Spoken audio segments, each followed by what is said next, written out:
You're 34 years old, standing in a parking lot behind a hardware store, holding a check for $340,000 that you haven't deposited yet. And the strangest part is, you're wearing the same fleece jacket you've had since you were 24. Your name isn't on anything glamorous. Your car's a 2016 Tacoma with a cracked windshield you've meant to fix for 3 years. You did not get here by accident, and you did not get here by doing the things almost everyone assumes you have to do. You got here by avoiding 7 things. Most people never even notice they're doing them. The first one nearly cost you everything before you understood it. You were 19, working the counter at an electronics repair shop for $11 an hour when a friend named Tobias got hired at a call center making $19 an hour selling extended warranties over the phone. Tobias called you a sucker.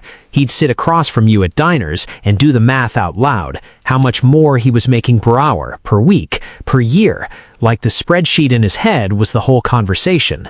You stayed at the repair shop for another 1.5 years for less money because the owner, a quiet Armenian man named Surin, let you tear apart anything that came through the door. Motherboards, hard drives, power supplies. Nobody was teaching you. You were just allowed to fail in front of broken things that didn't complain. Tobias's call center job plateaued within 2 years. Same script, same commission structure, same $19 an hour with occasional bumps that never kept pace with anything. You, on the other hand, left the repair shop at 21 knowing how to diagnose almost any consumer electronics failure by sound and smell alone, and that skill became the entire foundation of the refurbishing business you started in your garage 4 years later. Surin never gave you equity. You never expected it. You weren't there for equity. You were there because the road that pays less early and teaches you more is the only road that has ever produced a person who didn't stay exactly where they started. The road that pays well immediately almost always flattens out, because the job was never designed to make you dangerous. It was designed to make you comfortable. You learned the second lesson watching a man named Deshaun, who you met at 25 through a mutual friend at a barbecue. Deshaun drove a Challenger with a payment that made your stomach hurt just hearing the number out loud, wore a watch he mentioned twice in one conversation, and told a long story about a $400 dinner in Miami that ended with him laughing about how he didn't even look at the bill. 8 months later, you heard through the same mutual friend that Deshaun's car had been repossessed in the parking lot of his own apartment complex. You didn't feel superior, you felt something closer to recognition, because you'd almost become Deshaun. At 24, flush with your first real profit from the refurbishing business, $6,200 in a single month, you had genuinely test-driven a BMW you couldn't afford, sat in the dealership finance office filling out paperwork, and walked out at the last second because the monthly payment was $612, and your actual savings account held $1,100. You went home and sat with that number for a long time. You bought $600 of refurbishing inventory instead. 6 months later, that inventory had turned into $2,400 in resale profit. That was the year you understood the difference between things that lose value the moment you own them and things that grow because you own them. It's not complicated. It just requires you to feel poorer than your friends for a while, which is the part almost nobody is willing to do. The third lesson arrived through failure, not success. For 2 years, you tried to build the refurbishing business entirely alone, doing your own bookkeeping on a spreadsheet you didn't understand, sourcing your own inventory, packing your own boxes at midnight, answering your own emails at 6 a.m. before your day job. You were exhausted in a way that felt almost righteous, like the exhaustion itself was proof you were serious. Then you met a woman named Priya at a small business meetup in a library conference room, someone who'd spent 9 years doing logistics for a mid-sized distributor before getting laid off. She didn't want a job. She wanted 15% of the business in exchange for fixing your fulfillment process, which was, by her polite assessment, held together with hope. You gave her the equity. Your solo profit margin was thin and unpredictable. Within a year of Priya joining, revenue nearly tripled, not because you worked harder, but because you finally weren't the only person capable of catching a mistake before it became expensive. You'd spend 2 years being proud of doing it all yourself. That pride had been costing you money the entire time. The fourth lesson came from a season of your life you don't talk about much, the year after the business started actually working, when everyone suddenly had an opinion about what you should do with it. Your uncle wanted you to franchise, a friend from college wanted you to pivot into consulting, a stranger in a Facebook group insisted you were leaving money on the table by not selling on 5 different platforms simultaneously. Your father, who had worked the same factory job for 31 years, quietly worried out loud that you should get something stable before it was too late. You tried to listen to all of it for about 4 months, and those 4 months were the least productive of the entire business's existence. You started 3 side initiatives and finished none of them.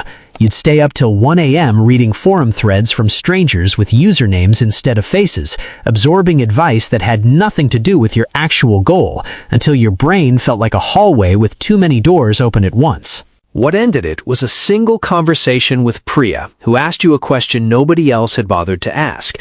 Where do you actually want this to be in 5 years? You didn't have a clean answer, but you had the outline of one, and once you wrote it down, most of the noise around you became obviously irrelevant. Your uncle's franchise idea didn't fit the outline. The consulting pivot didn't fit either. You started saying no to inputs that weren't pointed at your actual destination, and the hallway of doors closed itself down to 2 or 3 that mattered. The fifth lesson humbled you in front of people you respected. At 27, with the business finally profitable and steady, you gave a talk at that same library meetup, and you said something you still think about with a wince, that you'd basically figured the whole thing out, and other people were overcomplicating it. A woman in the back row, older, maybe 60, running a wholesale flower business that had survived 3 recessions, asked you one quiet question afterward. She asked what your plan was for when the refurbishing margins compressed, because they always do. You didn't have an answer. You'd never even considered the question because you'd stopped believing there was anything left to learn. That night, you went home and reread 2 years of industry newsletters you'd stopped opening the moment you felt successful. Margins did compress 14 months later, exactly like she said they would, and you weren't blindsided because her one question had cracked something open that your own confidence had sealed shut. The people who stop learning the moment they start winning are the ones who get erased the moment the game changes, and the game always changes. The sixth lesson took longer to learn than any of the others because it required admitting something uncomfortable about yourself. There was a stretch around year 3 of the business when a supplier deal fell through and cost you $9,000 you didn't have room to lose. For weeks, you told the story of that loss with the supplier as the villain. Unreliable, dishonest, a bad actor who'd wronged you. It felt good to tell it that way. It also wasn't entirely true. You'd skipped verifying his references because you were in a hurry to scale. You'd ignored a hesitation Priya had raised in a meeting because you didn't want to slow down. The day you finally said that out loud to Priya in the back office, something shifted that had nothing to do with the $9,000 itself. You stopped reaching for reasons things had gone wrong outside of you and started asking what you'd do differently next time inside of you. It's a small movement from the magnifying glass to the mirror, but it's the difference between a person who keeps repeating the same expensive mistake with a different villain each time and a person who actually stops him. The seventh lesson is the one still happening, because it never really finishes. At 21, your entire world was the repair shop counter in your parents' living room. At 25, it was a garage and a spreadsheet you didn't understand yet. At 29, it was a real office with Priya and 2 employees who depended on you making good decisions. Every single expansion felt unreasonable in the moment it happened. A bank loan you weren't sure you could repay, a hire you weren't sure you could afford, a decision to walk away from the day job that had felt safe for 6 years. You were 34 now, standing in a parking lot behind a hardware store, holding a check for $340,000 from the sale of a piece of the business you built slowly enough that almost nobody outside your kitchen table ever noticed it happening. Your fleece jacket is the same one. Your truck still has the crack in the windshield. Tobias, the call center friend from 15 years ago, still makes roughly what he made back then, adjusted a little for inflation, stuck exactly where the job was always going to leave him. You think about Suren sometimes, the quiet man who never gave you equity and never meant to, who gave you something that turned out to matter more. You think about the BMW you almost bought and the inventory you bought instead. You think about the library meetup and the woman with the flower business who asked you one question that saved you 14 months later. None of it looked impressive while it was happening. That was never the point. The point was never to look like you'd arrived. The point was to actually get there. Quietly, one avoided mistake at a time, while everyone chasing the appearance of it stayed exactly where they started.